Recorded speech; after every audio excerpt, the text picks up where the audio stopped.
Sekejap. Okay, sekarang tak ada bergema ke apa kan? Okay, suara. Okey. Alright. Okay, so bismillahirrahmanirrahim. Hari ini insyaAllah kita nak share tentang kesihatan sebenarnya. So since tak ada siapa-siapa request apa-apa penyakit, I tak adalah pakar bab ni tapi I nak cuba bercakap lah pasal benda ni. Okay, so sebenarnya hari ni I nak share tentang thyroid. Okay, so kita biasa dengar kan dalam meeting ada yang share tentang thyroid. Some of our leaders ada yang mengalami penyakit thyroid. Macam Abang Nazri pernah alami hyperthyroid dan Aunty Riza sendiri kan pernah buang dia punya thyroid. Betul tak? Sebab dia memang ada masalah thyroid dulu sebelum dia join Chuang Ho. Okay, so apa thyroid ni? Sebenarnya masa kecil-kecil dulu I dah pernah dengar lah pasal thyroid ni sebab ada family terdekat yang kita tahulah dia ada sakit, dia kata sakit thyroid. Tapi I tak tahulah apa bendanya. Yang I tahu dia punya sakit thyroid tu adalah nampak dia punya leher ni bengkak dekat sini. Okay? Pernah nampak tak leher orang bengkak thyroid ni? Dia macam ni. Saya tunjuk dekat dalam internet tadi yang nampak dia lebih kurang macam ni. Okay, dia bengkak. So orang yang I kenal tu lagi bengkak lah daripada ni. Dia macam obvious, macam beguk kan. Beguk tu sebenarnya apa? Thyroid ke? Kelenjar kan? Tak sure lah beguk tu apa. Nanti lain kali Google whether it's related to thyroid or not. Tapi beguk pun ada satu benda yang bengkak juga dekat leher. So thyroid ni macam tu lah simptom untuk orang yang hyperthyroid ya. Hyperthyroid dia bengkak. Okay, so thyroid ni masalah apa sebenarnya kalau kita rujuk dalam carta dalam sistem gambar rajah kesihatan fizikal yang Chuang Ho bagi ni. Thyroid ni adalah masalah berkaitan dengan sistem rembesan dan metabolisme dekat sebelah bawah kiri ni. Okay, so dia berkaitan dengan beberapa organ termasuk hati, termasuk juga usus. Okay, berkaitan juga dengan orang-orang yang jika masalah metabolisme ada masalah, dia boleh mengakibatkan kencing manis, penuaan lesi ginjal dan sebagainya. So thyroid tu sebenarnya apa? Kalau I tengok dekat dalam definisi dia, thyroid ni adalah kelenjar sebenarnya. Satu kelenjar yang seluruh badan kita ada beberapa kelenjar lah kan. So ada kelenjar yang di leher kan, ada yang bawah ketiak dan sebagainya. So thyroid ni dia punya kelenjar di bahagian leher kita.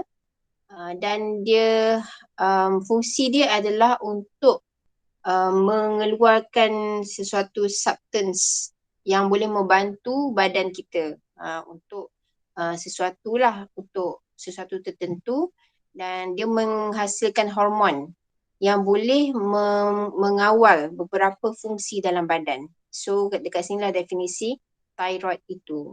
So bila thyroid tidak berfungsi dengan baik, dia akan memberi kesan pada keseluruhan badan. Ni I baca definition dekat internet. Okay. So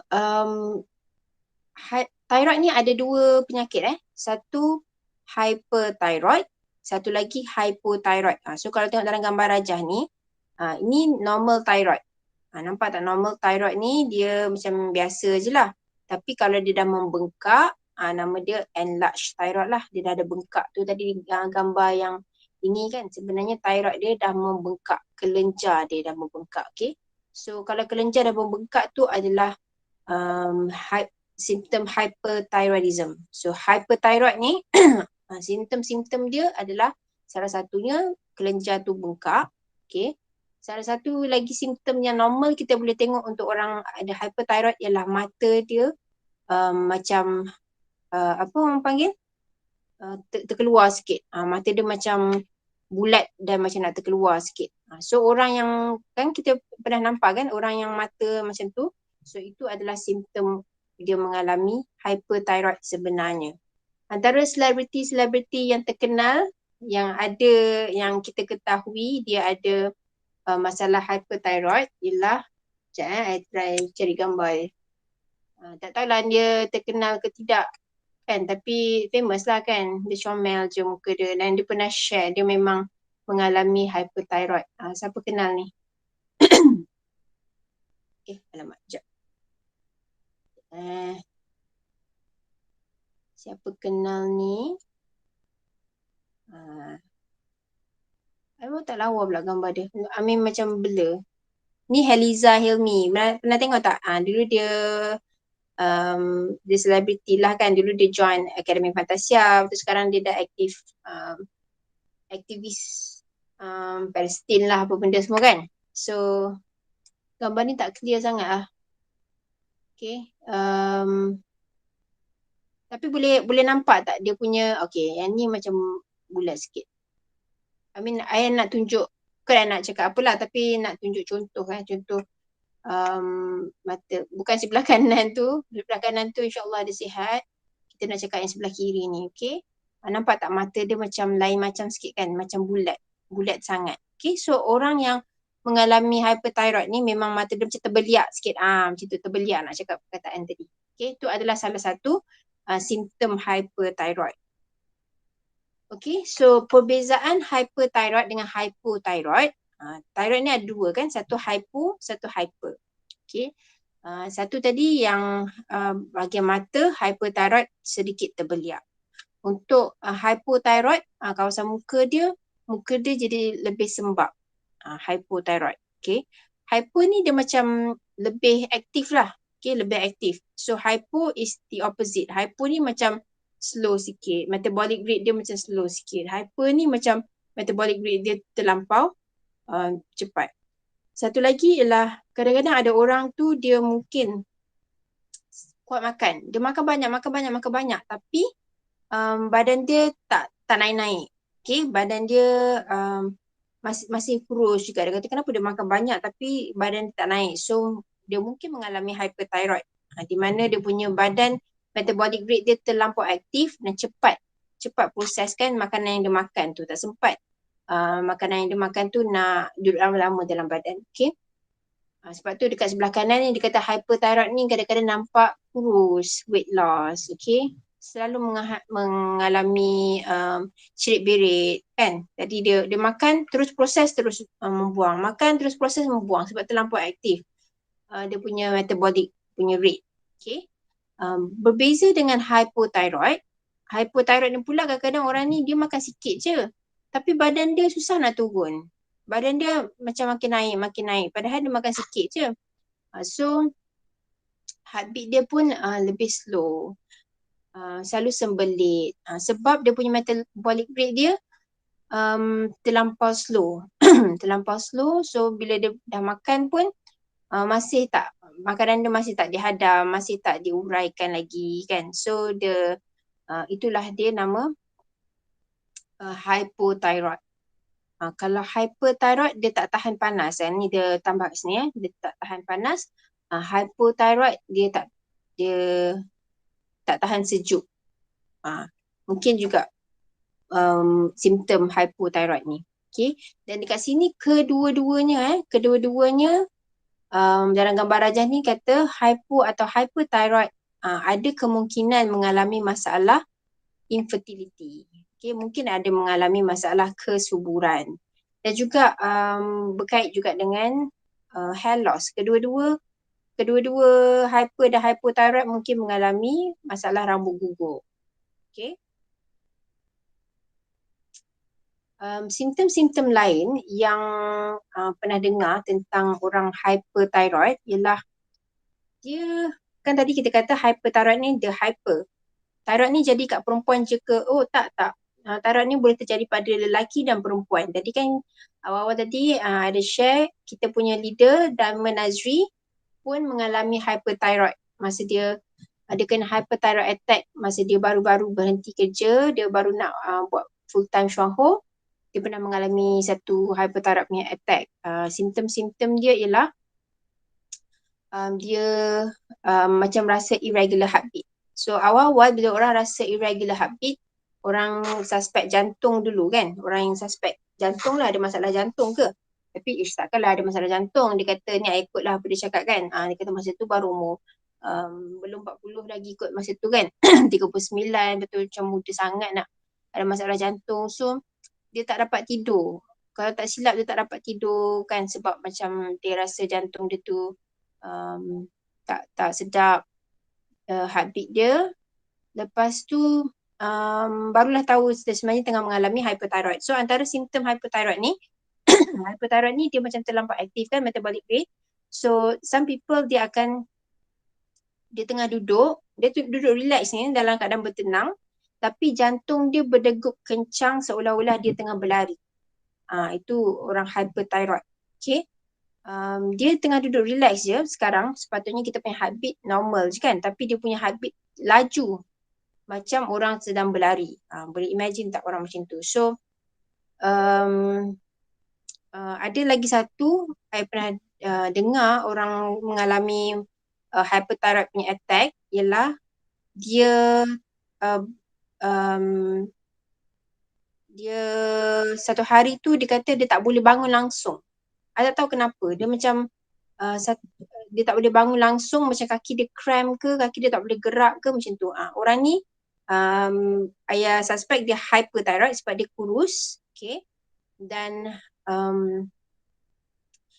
dia juga thyroid ni saya rasa berkait dengan saraf juga kalau tak silap. Okay. Ataupun mungkin manusia ni dia mengalami beberapa masalah, beberapa penyakit sekaligus. Saya tak tahu semua orang thyroid mengalami masalah yang sama ke, tapi this particular person dia selalu ada tahu tak apa nama tu yang dia selalu macam dia selalu tiba-tiba kadang twitch lah kan, kadang-kadang tiba-tiba macam kepala dia sengit sikit. Dia macam apa nama tu start pada huruf T tu, apa nama dia? Dia bukan twitching, bukan teleng, dia macam tiba-tiba dia tend to macam habit ke, tiba-tiba dia teleng kepala dia sikit. Nampak macam habit tapi dia kadang-kadang dia buat benda tu without him realizing it lah. Bukan twitch, dia macam twitch lah, twitch. Macam tiba-tiba dia mata terkenyit ke, macam tu. Faham tak? So macam saraf dia pun dah effect. Okay, saraf dia pun dah effect. Selain daripada tu, apa selalunya yang doktor rawatan, okay? Rawatan untuk thyroid ni. Sekejap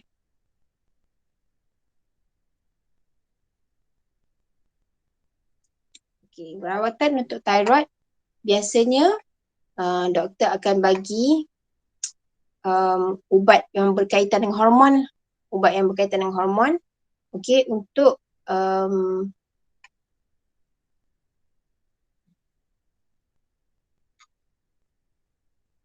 reversekan dia punya simptom hyper atau hypothyroid tersebut. Okay, so itu rawatan doktor lah. Doktor punya rawatan biasanya akan bagi ubat hormon. Dan juga kadang-kadang kadang-kadang juga doktor akan suggest surgery lah. Surgery untuk buang thyroid tersebut. Sebab kan thyroid bengkak. Dia macam kalau tonsil bengkak kan doktor remove tonsil kan. So thyroid pun sama, kadang-kadang doktor akan suggest untuk remove thyroid.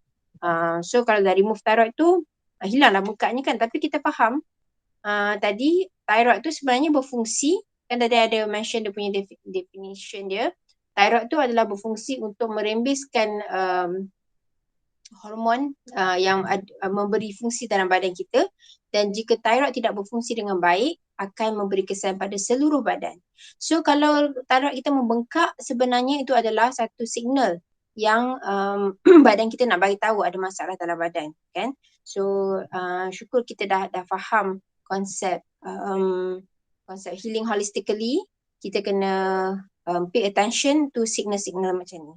Kalau ada yang membengkak kat badan kita, maksudnya kalau ada yang meradang dalam badan kita, maksudnya ada sesuatu yang kita perlu perbetulkan.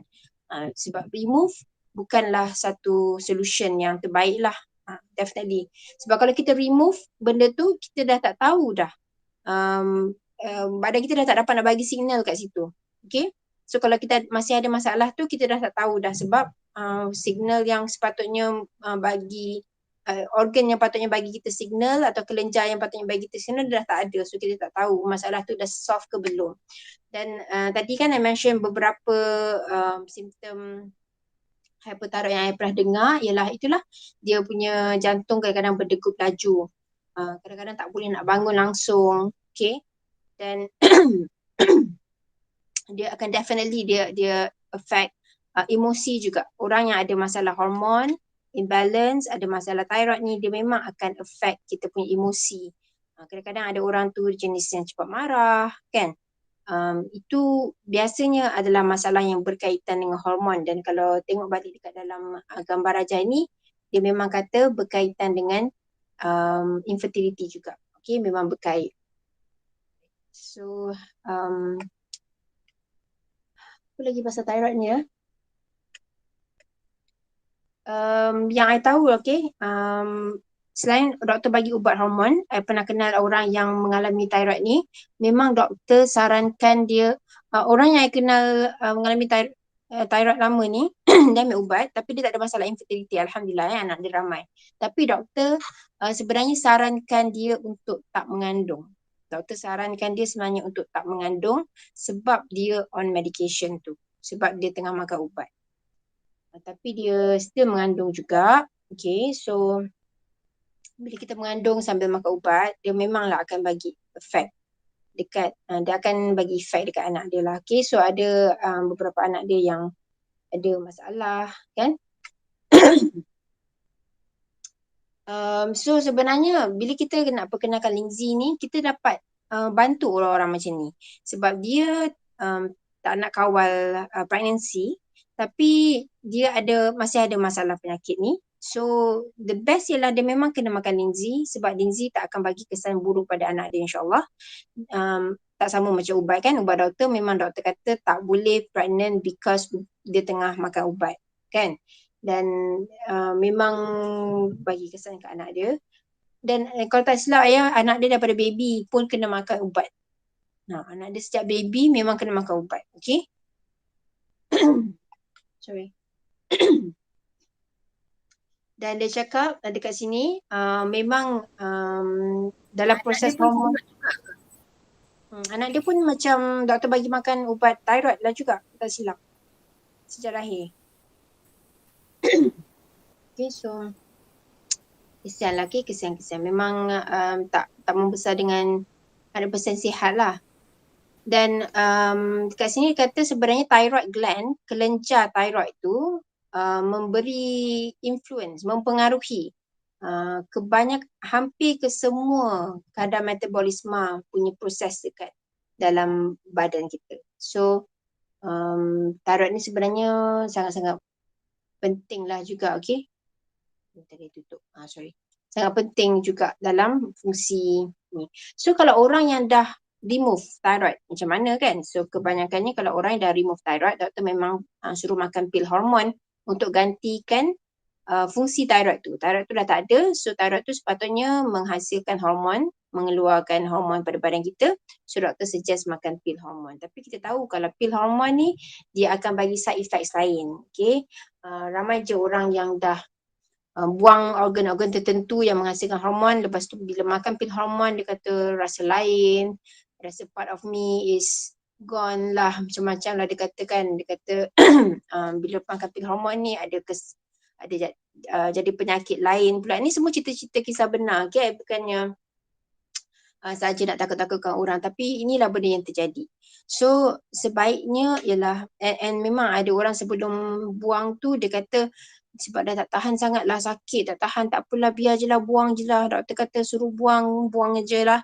Tapi bila dah buang, dia kata masih ada penyakit lagi sebenarnya. I tak pernah jumpa orang yang dah buang organ lepas tu dia kata memang patutnya daripada dulu lagi buang. I tak pernah jumpa orang macam tu, okay. Lepas dah buang tu memang sebelum buang dia kata tak larat lah, sakit lah apa semua. Tapi bila dah buang, kenapa tak baik lagi? Kenapa jadi penyakit lain pula? Sekarang ni pergi jumpa doktor untuk masalah lain lah. Sebab masalah yang dah buang tu dah tak ada masalah kan, dah buang. So memang bila kita nak cakap kat orang tu memang bukanlah kita nak jadikan cerita-cerita orang ni sebagai modal kita untuk saya saja, tapi benda ni dah jadi depan mata kan. So kalau boleh kita tak nak lah benda seterusnya jadi pada orang lain. Tapi at least bila kita cerita ni, diorang tahulah kenapa badan ni jadi dekat diorang. Kenapa badan diorang ni jadi macam tu. Kan? Kenapa masih tak baik-baik. Some people dia nak rasa dulu kan. Barulah dia, yelah kita ingat bila dah buang benda tu dah habis. Tapi lepas tu dia memang akan jadi kat tempat lain pula. Okay, radang tu akan jadi dekat organ kita yang lain pula. Okay. Dan macam cakap tadi lah, setiap organ ada fungsi dia. Dan kalau kita cakap pasal thyroid hari ni, thyroid tu ada fungsi dia sendiri. Dan bila thyroid tu dah tak ada, kita perlu gantikan pula dengan ni. Okay, so kalau kita cakap pasal fungsi ni kebetulan I teringat. Sekarang ni kan zaman-zaman ni tak ada kena mengenai dengan thyroid, okay, tapi I just teringat. Sekarang ni kan ramai zaman orang bina badan kan. Orang bina badan, dia ambil steroid. Okay, dia ambil steroid. Ni benda biasa lah. So sad but true. Benda dah biasa dah untuk orang-orang sekarang ni. Tengok orang sadar-sadar tu. Dia kata kalau yang macam sadar sangat, yang memang cantik, terbentuk lah apa benda semua tu, memang kebanyakannya memang ambil steroid lah. Okay. Kalau pergi gym sesaja, tak dapat yang very sharp lah dia punya bentuk badan tu lah katanya kan. Dan dulu Tina pernah cerita kan, ada orang yang ambil steroid tu, dia perlu ambil sekali dengan liver tonic. Sebab dia tahu yang steroid tu memang merosakkan organ, so dia kena ambil suplemen untuk menjaga dia punya hati. Pada orang benda tu normal. If you take steroid, you kena ambil liver tonic. Okay, kalau ambil ni memang kena ambil ni sebab dia merosakkan you punya liver, so you kena makan something untuk konon-konon protect your liver atau kurangkan kesan buruk pada liver tu. Tapi baru-baru ni saya baru dengar pada diorang satu benda yang normal juga pada orang-orang ni ialah bila ambil steroid, diorang memang buat dialisis terus. Pada diorang, kau lagi sanggup cuci buah pinggang tiap minggu daripada ni. Rasa dia lah kan. Macam pada orang benda tu biasa, okay. Pada orang benda tu biasa, I just nak bagi tahu. So kalau kita nak cerita pasal orang dialisis sebab dah rosak buah pinggang tu kan, diorang memang ambil precaution lah agaknya kan. Sebab diorang ambil steroid tu, diorang tahu akan bebankan buah pinggang, so diorang dah buat dialisis awal-awal. I pun tak faham. I don't know how dia buat dialisis tu, adakah sama macam orang yang dah sakit buah pinggang punya proses. Tapi itulah dia buat kaedah cuci buah pinggang tu. Okay. Maksudnya diorang ni bukannya kita nak cakap diorang tak diorang mungkin tak tahu tau how dangerous it is. Diorang cuma tahu, diorang telah diberitahu if you do this, ni yang you kena buat. Kalau you ambil steroid ni, you kena ambil liver tonic. Kalau you ambil steroid ni, you kena buat dialisis ni seminggu sekali macam tu. Okay, tapi mungkin diorang sebenarnya tak tahu apa kesannya untuk jangka masa panjang. Mungkin diorang tak faham pasal benda tu kan. So, I just nak beritahu lah, benda ni memang terjadi di luar sana dan pada diorang, pada golongan ni, diorang rasa benda ni adalah normal lah. Okay. So, kalau kita nak takut-takutkan diorang pasal dialisis, mungkin pada diorang apa dah hal, aku memang buat lah setiap minggu. Kan? Dia macam, okay je tak ada benda. Mungkin badan diorang tengah sihat, tak merasainya, tapi definitely kesan dia akan diorang rasa nanti kan. So itulah dia, kadang-kadang zaman sekarang ni orang macam dia kata tak apalah kalau dia sakit, dia ada rawatan ataupun ada how to overcome lah dia punya. Kalau organ dia merosak, dia boleh lah overcome dengan benda-benda yang itulah, macam ambil liver tonic dan juga so kalau terjumpa orang-orang macam ni nak kena cakap apa? Macam mana? Suruh dia stop bina badan lah. Nak cakap macam mana kita kena educate lah sebab mungkin diorang dapat tahu, diorang telah diberitahu daripada that angle kan. Diorang diberitahu daripada that angle. Orang kata kau kena buat dialisis because you ambil steroid. Okay. So kita kena beritahu from our angle pula. Kita kena beritahu from our angle, cerita pasal sistem badan, how it works. Dialysis tu sebenarnya apa dia bermaksud, you punya buah pinggang dah tak berfungsi dah sebenarnya. Do you want to live your life macam tu sampai dah tua? Mungkin sekarang badan kita kuat lagi, boleh terima lagi dialysis tu, tapi nanti bila kita dah tua, dah sakit, nak gerak ke mana-mana pun susah, kan? Kita kadang bila kita tengok lah kan orang-orang yang dah berumur daripada kita, macam betul lah Syuham kata, bila masa dah banyak, bila kita dah meningkat usia, masa kita dah banyak, kita dah mungkin dah tak perlu pergi kerja 9 to 5 dan sebagainya. Tapi kita ada banyak appointment nak kena jumpa doktor. Hari ni ada appointment pukul 9 dengan doktor. Minggu depan nak jumpa lagi untuk scan. Apa tu lepas ni nak jumpa department ni pula dengan doktor lagi, kan. So yelah, itu semua adalah untuk kita punya persediaan. Kita nak macam mana kita nak menghadapi hari-hari yang mendatang lah, kan. Do we want to dan juga bila dengar kan orang-orang yang taat dengan doktor ni kan, bila dengar dia kata nak pergi jumpa doktor, buat apa jumpa doktor, yelah sebab hari tu baru scan, yang scan tu minggu lepas, kan. Lepas tu scan ni kat tempat lain, ni minggu depan ni nak pergi jumpa doktor untuk bagi tahu pula, untuk bacalah scan tu, bagi tahu dia apa masalah dia, faham tak? So dalam tempoh 1-2 minggu tu kalau dia sakit lah, dia hadap je lah kesakitan dia, kan, sebab tak jumpa doktor lagi, faham tak? Lepas tu bila jumpa doktor, kalau doktor kata tak tahu lah, doktor kata nanti sama ada operate ataupun ni. So kalau doktor kata operate, takkan kita nak taat je, kan, takkan kita nak dengar je. Tapi ya, kesian lah memang kalau kita tak ada ilmu, kita memang akan dengar saja cakap doktor tu, sebab kita sendiri pun tak ada ilmu dan tak tahu nak buat apa, kan. Kalau tak dengar cakap doktor, nak dengar cakap siapa lagi, kan. Lagi satu pula bahaya juga bila kadang-kadang ada orang yang tak dengar cakap doktor, tapi dia dengar pula cakap macam-macam dekat Facebook ni, kan. Facebook iklan lah, Facebook orang share. Sekarang kan macam-macam orang share macam-macam, kan. Banyak kali cakap macam-macam. Sebab kadang-kadang kita pun yelah, kalau orang yang kita tak tahulah nanti bila kita dah berada pada tahap tu, mungkin kita pun takut jatuh sakit, kita takut itu, takut ini. So bila ada orang share apa, beli. Bila ada orang share ni, beli. So kualiti barang tu kita tak tahu, keberkesanan benda tu kita tak tahu. Lepas tu badan kita makin sakit pun kita tak tahu kenapa. So benda-benda ni bagus jugalah bila kita, even Diamond Azri pun sendiri cakap, bila dia mengalami irregular heartbeat tu, dia pun tak sure kenapa, kan. Dia tak sure kenapa, suspek jantung juga. Dan bila pergi check doktor kata hyperthyroid. Lepas tu barulah dia faham, macam ni rupanya bila kena hyperthyroid punya attack. Dan of course ada tahu nasib baik, memang Aunty Biza kan, mak dia pun ada masalah thyroid yang sama. So masa tu memang Diamond Azri ambil high dose, kan.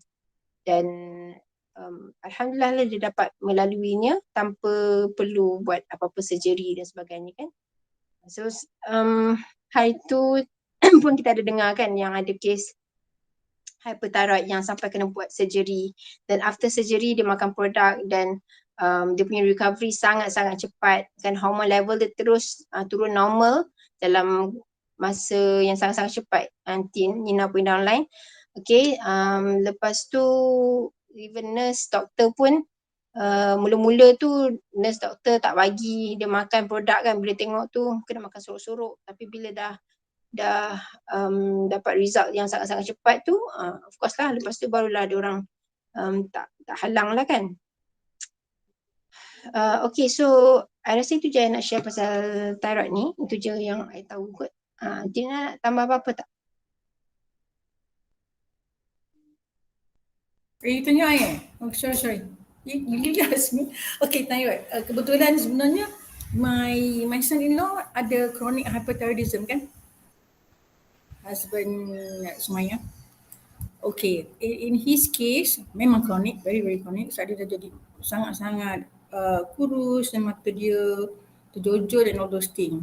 So sepatutnya kalau ikutkan KPJ, dia punya treatment ialah ambil thyroxine. Thyroxine is the ubat thyroxine is something. Thyroxine is a hormone yang artificial. Treatment dia cost about 7,000 and then dia tak nak lah. So dia just on dia jaga lifestyle and juga makan gizi. Tak seperti yang kita nak. Mula-mula dia makan banyak tapi later dia tak makan banyak sangat, tapi yang lebih dia concentrate on lifestyle. Okay, so that means boleh je orang kalau nak buat nak ambil rawatan tanpa produk tapi kena jaga lifestyle. Tapi jaga lifestyle tu very strictly. In his case pun sebenarnya memang orang doktor tak kasi ada anak. Okay. Tapi sebenarnya since dia dah ada started that problem, dah ada 2 dah anak dia. 2, 3 semua alhamdulillah sihat. Okay. Dan Semayang? macam tadi 3 ke? apa? Semayang anak tu. After yang husband dia diagnosed with that. Maksudnya even man yang kena pun doktor tak suggest dia ada anak Pasal nanti off mic. Okay. Itu kalau dia ambil ubat lah kot kan. Dia ambil ubat doktor lah kan. So doktor tak bagilah apa ni. Bukan dia mengandung, wife dia mengandung lah. Satu also because dia punya own body is not dia punya hormon kan haywire. Hormon dia kan haywire kan. So can affect the fetus kan. So lagi pun kita pun surprise sebenarnya Sumayya. In fact now Sumayya is pregnant again.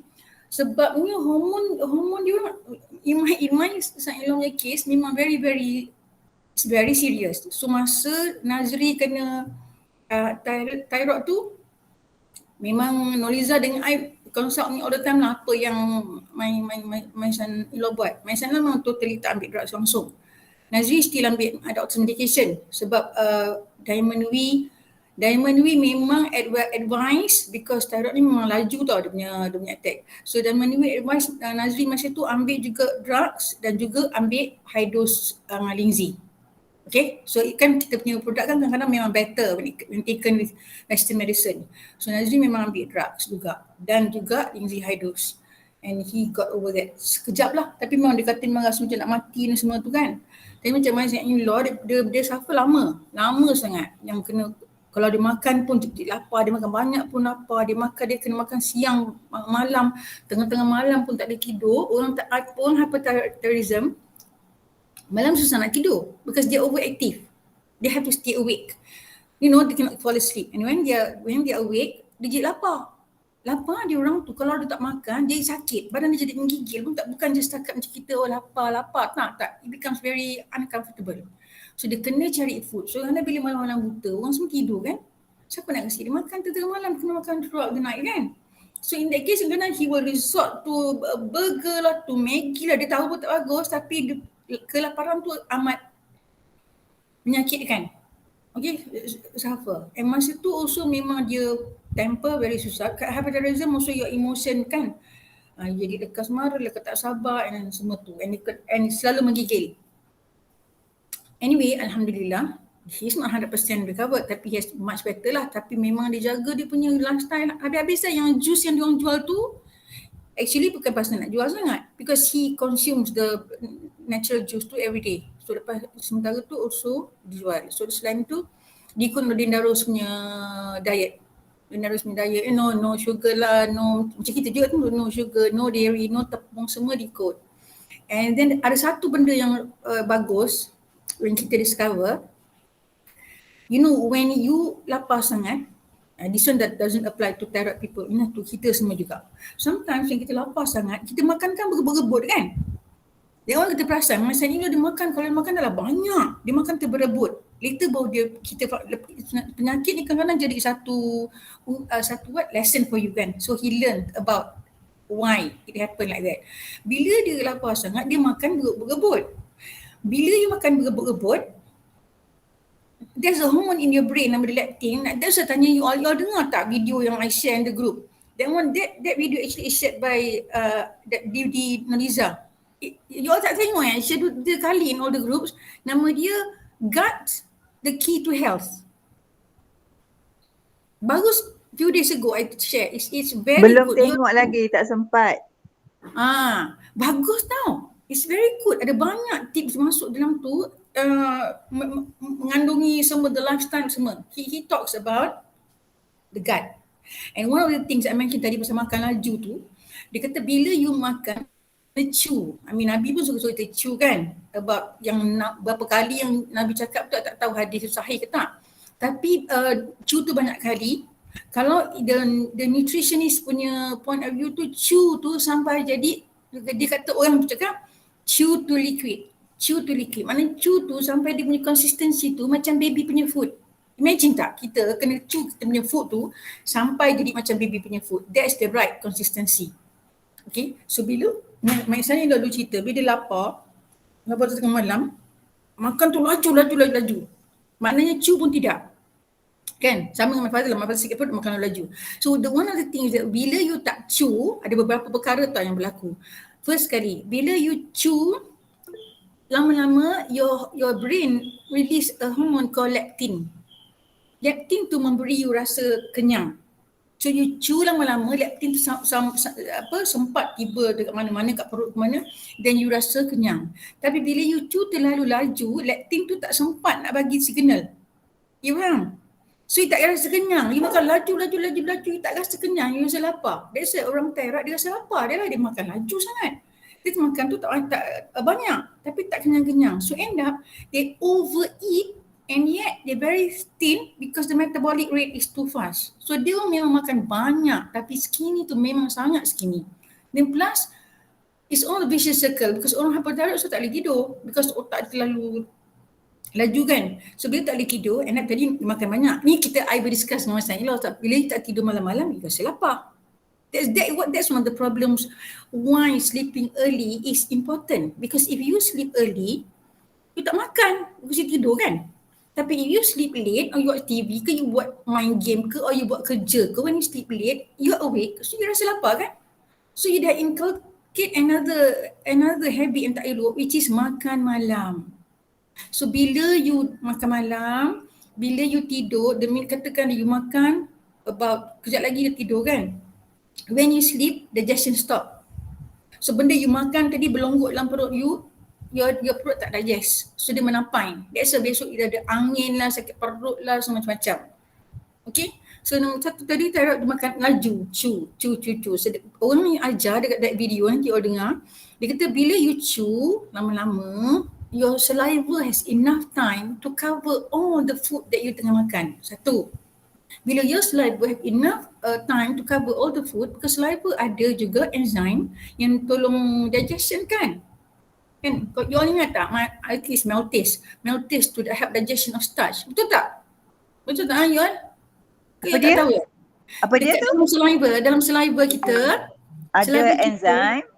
Apa lupa dah nama dia? Maltase kan? Maltase. Mungkin lah.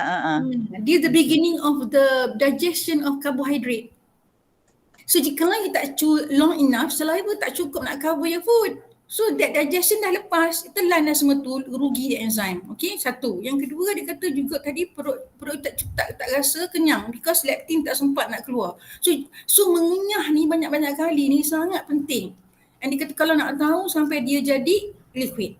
Ini from that video. Dulu pernah dengar juga about kunyah is very important.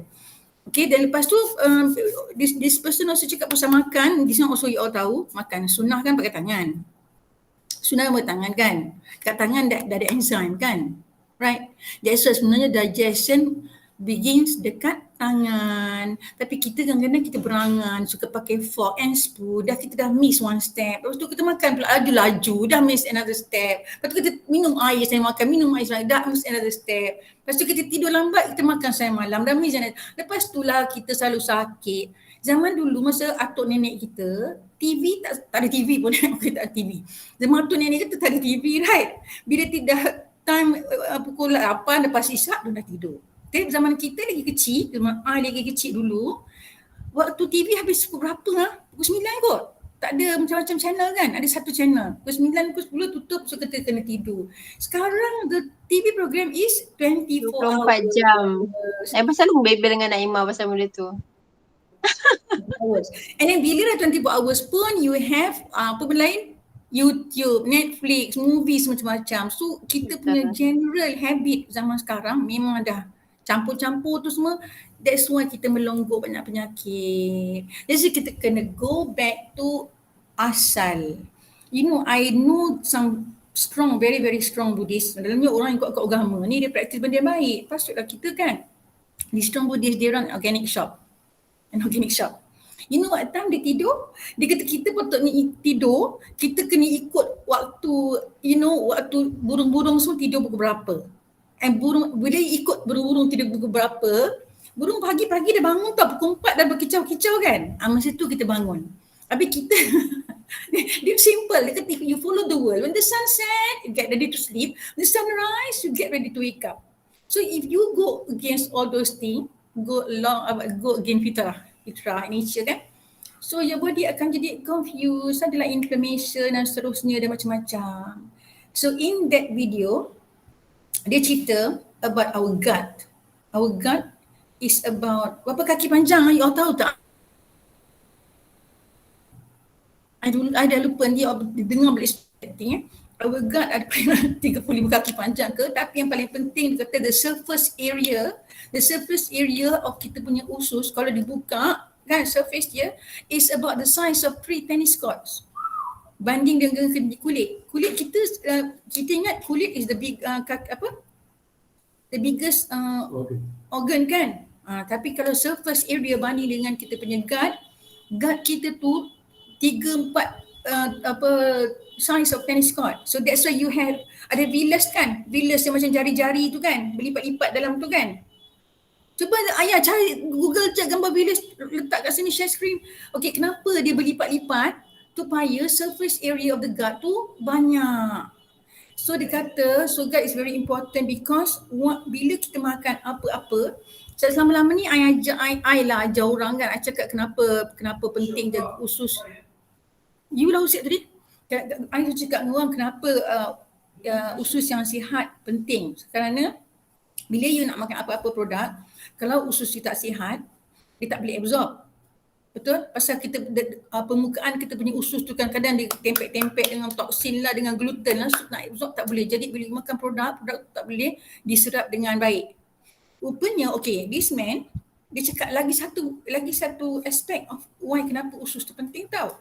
Dia kata kita punya makanan yang kita makan hari-hari di breakdown di dalam kita punya sistem penghadaman, baru badan kita boleh makan, boleh ambil.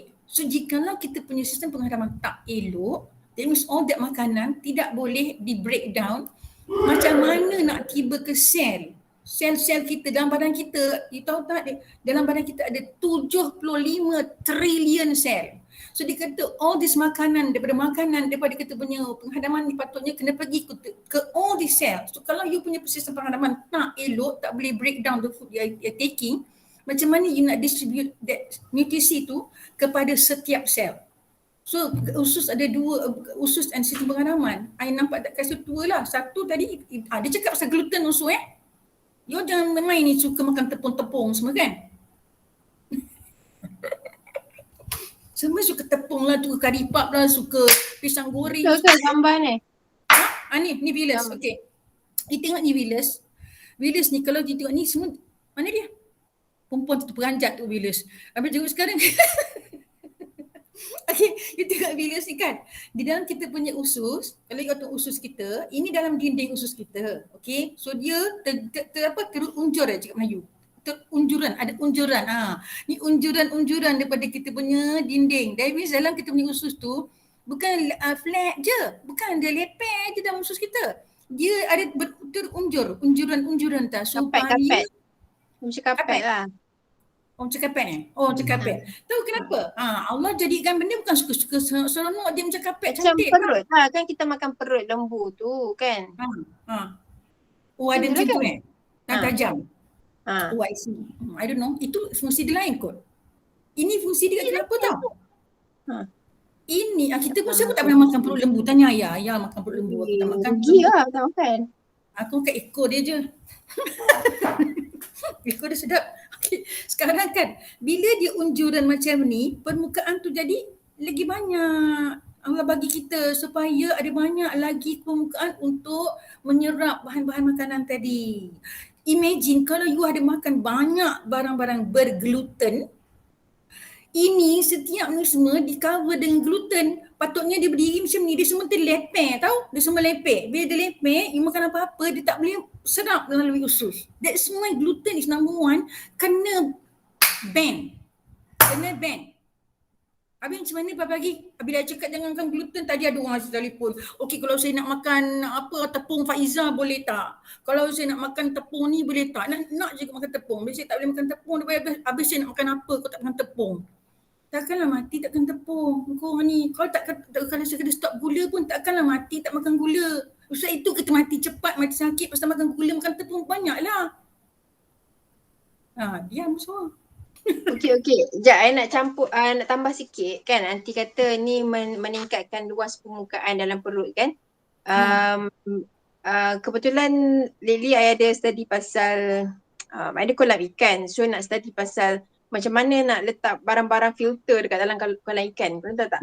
Okay, nak letak barang filter dekat dalam kolam ikan tu, kalau nak pastikan kolam ikan tu jernih, dia kena banyakkan good bacteria dekat dalam filter. Good bacteria. Kadang-kadang ada orang bagi tips letak Vitagen lah kadang kan. So good bacteria. So untuk you nak membiakkan lagi good bacteria tu, dekat dalam filter tu you kena ada bahan-bahan yang inilah dia kata bahan-bahan yang boleh yang ada banyak luas permukaan. Maksudnya you kena letak bola yang ada duri-duri macam tu. And then you kena letak macam coral, sebab dalam coral tu ada lubang-lubang yang ada banyak luas permukaan kan, sebab dia nak membiakkan lagi good bacteria. So betul lah kalau dalam usus kita kan memang kita nak banyak good bacteria. Betul tak? So memang kena ada this luas permukaan yang banyak supaya good bacteria tu boleh membiak dengan banyak dekat dalam usus kita. So kalau kita punya luas permukaan dia dah kurang kan, macam Tina kata gluten dah meliputi, ni betul lah doktor sendiri cakap masa I jumpa pediatrician masa budak ni kecil ada masalah cerit berit kalau silap kan, doktor kata stop susu sebab dia kata bila you ada cerit berit ni biasanya dia lukis lah benda ni kan, dia lukis benda-benda bili ni kan. Dia kata benda-benda ni akan macam, tapi lukisan doktor tu dia tak kata diliputi tau. Dia kata bili ni macam terpotong. Tak tahulah macam dia cakap, jadi flat. So bila flat, bila you makan benda-benda yang ada susu, ada dairy, benda-benda ni tak macam tak boleh lah, perut kita tak boleh nak accept susu tu. Sebab tu dia jadi cerit berit. So you kena bagi masa sampai bili ni naik balik. Baru you boleh ambil benda dairy dia cakap. Bilai ke bilis ke apa benda ni lah kan, benda yang dekat-dekat macam ni lah doktor lukis. So maksudnya kalau benda ni perlu untuk nak kita nak ambil dairy ke apa-apa kan, benda tu kena naik. So kalau kita punya ada orang certain dia kata dia lactose intolerant lah, dia tak boleh ambil gluten lah dan sebagainya kan, sebab benda ni dah tak aktif lah, dah tak cantik macam ni. Ni yang warna merah ni kalau cantik lah ni. Kalau cantik so imagine kalau gluten tu banyak, dia berlendir-lendir sampai dia cover all this dan tak ada yang mencanak-canak naik macam ni. So bila tak ada macam ni, good bacteria tak dapat membiak dengan banyak. Okay, faham tak? So kita perlukan kalau good bacteria tu nak membiak dengan banyak, benda ni kena clear, kena cantik macam ni, macam karpet. Okay, lagi satu, bila you makan gluten, bila lots of gluten dalam your diet, gluten tadi kan saya cakap dia menempel dekat ni kan, jari-jari ni kan. So bila kadang-kadang gluten tu menempel, dia form layer macam tu, kita punya badan kadang-kadang ingat itu adalah apa tu? Syaitan. Okay. Benda tu adalah benda tu adalah apa? Benda asing, yes. Jadi menempel banyak-banyak tu lama-lama over years menempel kan. So immune system ingat benda tu adalah toksin. So the immune system akan attack. That's how you get inflammatory usus ataupun leaky gut syndrome. Di dalam leaky gut syndrome, leaky tu bocor kan? Maknanya bahan-bahan tu sepatutnya tembus dinding usus. Dia tak tembus, dia terkeluar, dia dapat leaky gut syndrome. Dia keluar tu dia kacau organ-organ lain, liver, paru-paru semua terkacau. That's why according to this doctor, you dengar baik nanti according to this doctor, most penyakit berpunca daripada usus yang tak elok. So and when he talk about Hippocrates cakap all guts begin all diseases begins in the gut. Okay, in fact kita pun belajar macam tu kan, betul. And then this guy dia cakap kalau dia patient, mostly dia orang try to betulkan dia punya guts dulu. So once the guts is okay, nanti insyaAllah the rest all will follow. Jadi kalau guts tu okay, ingat jangan makan 1 gula putih, 2 tepung, 3 susu. Belum lagi macam-macam lagi processed food, colouring, semua ada banyak. Ni 3 asas yang kita selalu makan hari-hari, 3 benda ni. 1, jangan makan listrik. 3, bukan dirosakkan usus. Saya bilang balik. Susu pun tak boleh ke?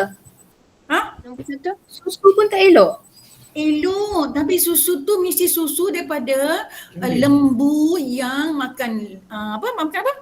Rumput. Makan rumput. Susu maknanya organik lah. Kalau you makan susu daripada lembu tu, makan pellet, dia pun di-inject antibiotik, dia pun di-inject hormon, dia pun makan sampah, susu dah tak elok lah. Nampak tak? So it's actually okay, tapi pasal kita selalu makan susu apa? Dalam kotak lah, susu dairy milk lah, semua dah proses, semua that's why it becomes not good. That's why lah generally sekarang nutrition cakap jangan susu, so ada tahu. Itulah hari tu my mom cakap hari tu kat budak-budak ni dia nak bela seekor lembu sebab semua orang asyik minta susu, dia nak bela lembu seekor. Ya, Dr. Nordin Darus kata kambing, of course susu kambing pun bagus. Lagi bagus. Dr. Nordin Darus kata kalau you dah make sure you sendiri yang pernah susu lembu tu, you boleh minum. Apa tiga tadi nanti? Susu apa lagi? Gula. Susu, gula putih, tepung gandum. Orang kita susah sangat. Habis I nak buat kuih pakai apa? Habis I nak goreng pisang pakai apa? Habis I nak makan gula apa? Geramnya tengokkan tau. Nak makan cekodok guna apa?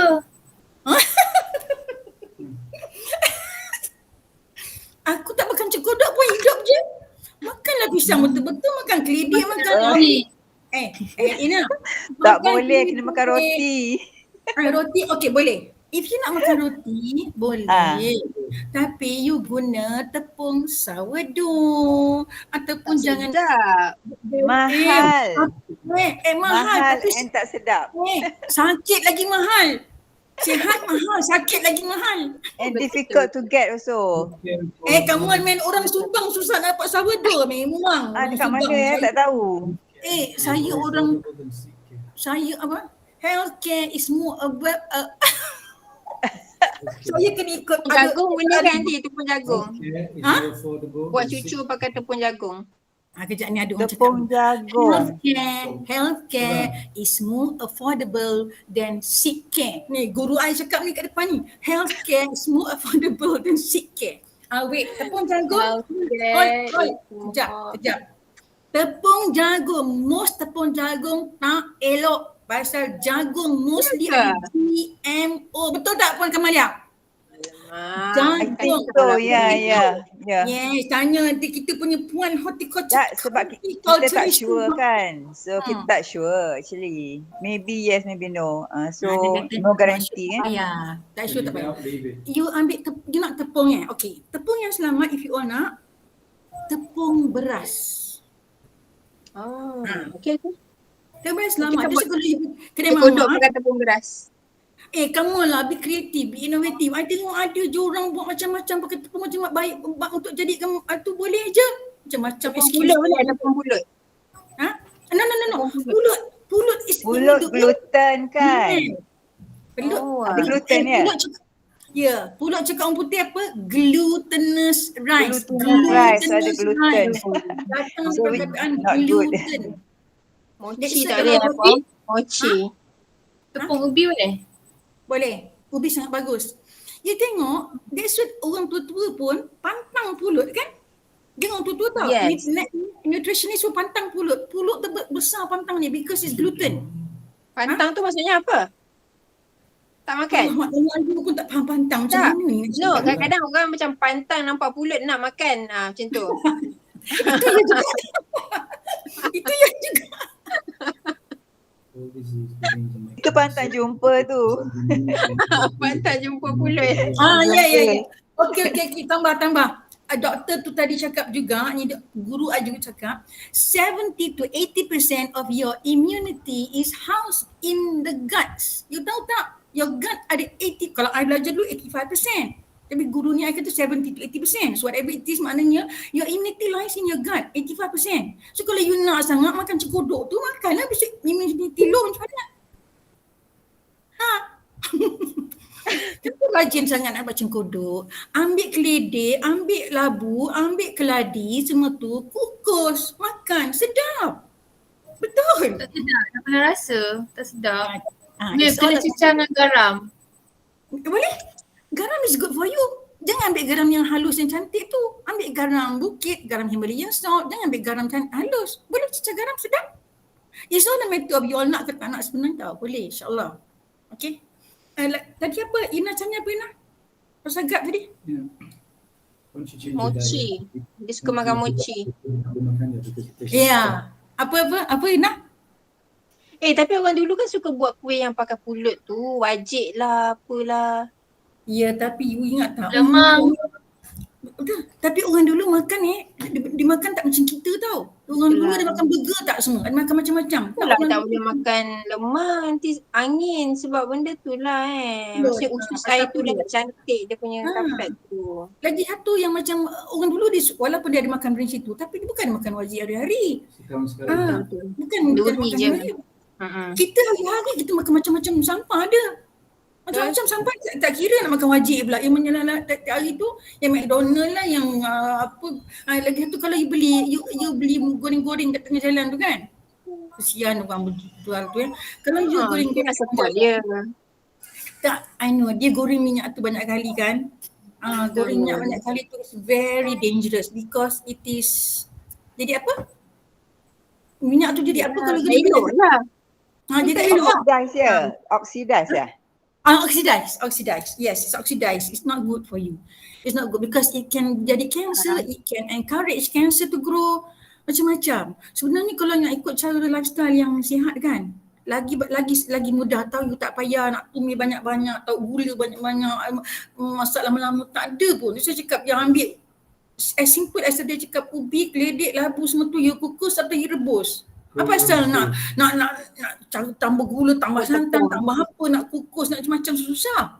Nak bentukkan dia tepung tu. Bentukkanlah keledek tadi. Susah Ayah, sangat kita kena buat kodok tambah tepung beras pula, bukan tepung gandum. Okey, boleh. Kita tukar ya. Tukar resipi. Cik, tapi Kamalia, tapi goreng. Janganlah goreng tak elok, jangan goreng lah. Habis tu? Habis tu Ni nak lah, bakar. air fry. Air I don't know about fry. air frying. Air fry boleh juga. Ya ke? I tak tahu new technology. I pakai dapur kayu. Oh, pakai dapur kayu. Oh. Tuah lah. Okay. So since we're talking about the guts, not only about the food that goes in the gut is important tadi. Itu simple 3 je kan. That means it's also the way you eat. Kalau the way you eat, kalau ikut sunnah Nabi, senang je you berpegang pada sunnah Nabi the way you eat. Jangan makan penuh sangat. Jangan makan lapas sangat. I mean feel wanted kan. Lepas tu Nabi also cakap yang chew banyak kali pun also Nabi ajar juga chew banyak kali kan. And then about this one is not, the rest saya tak tahu Nabi nak yang you can drink air, bersulam air, very simple. Don't eat late at night. After 7 tak payah patut tak makan. Because lepas tu nanti your digestion stop.